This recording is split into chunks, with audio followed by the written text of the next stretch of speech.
సంచలన దర్శకుడు రామ్ గోపాల్ వర్మ ఆర్జీవి తన తదుపరి కొత్త సినిమాను అధికారికంగా ప్రకటించారు.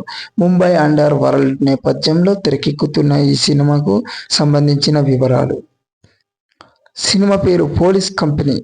Tag line it is more dangerous than the company. కథ నేపథ్యం 1990ల చివరిలో 2000 ప్రారంభంలో 1997-2004 మధ్య ముంబైలో గ్యాంగ్స్టర్ అల్లర్లను అణచివేయడానికి ఏర్పాటైన ఒక ప్రత్యేక పోలీస్ స్క్వాడ్ ఎన్కౌంటర్ స్పెషలిస్టుల బృందం నిజ జీవిత సంఘటనల ఆధారంగా ఈ సినిమాను తెరకెక్కిస్తున్నారు. ఆ కాలంలో ఈ స్క్వాడ్ దాదాపు 300 మందికి పైగా గ్యాంగ్స్టర్లను ముట్టుబెట్టింది.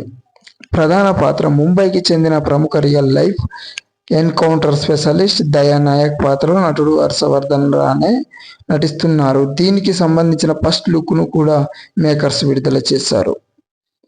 ప్రముఖ నిర్మాణ సంస్థ టీ సిరీస్ భూషణ్ కుమార్ మరియు ఆర్జీవి కంపెనీ ప్రొడక్షన్ సంయుక్తంగా ఈ చిత్రాన్ని నిర్మిస్తున్నారు. నటీనటులు ఆర్జీవి బ్లాక్ బస్టర్ సినిమా సత్య చిత్రానికి సంబంధించిన నటులు పారేష్ రావల్, సౌరభ్ శుక్లా, మకరంద్ దేశపాండే తదితరులు ఈ చిత్రం కీలక పాత్రలు కనిపించనున్నట్లు సమాచారం. సత్య కంపెనీ సినిమాల ద్వారా ఆర్జీవి మళ్ళీ అదే జోనర్లోకి వస్తుండడంతో ఈ ప్రాజెక్టుపై భారీ అంచనాలు నెలకొన్నాయి.